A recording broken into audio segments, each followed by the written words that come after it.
YouTube channel आहे ना, ते बसेसचा व्हिडिओ टाकले लॉंग रूट बरं ते कवर केलेले आहेत. आता फक्त बस स्टँडचा व्हिडिओ टाकले हो हो ते व्हिडिओ टाकले. सर अजून सर हो सर मी एक स्टॉपवाला आहे, मी पण ड्रायव्हर कमी ड्रायव्हर.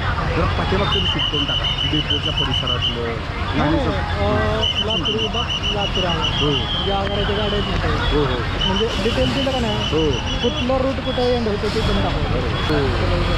म्हणून जरा बाकीचं पण म्हणजे कसं जरा प्रत्येक ह्यात स्वच्छता वगैरे आली पाहिजे. गाडी गेटला रिक्षावाली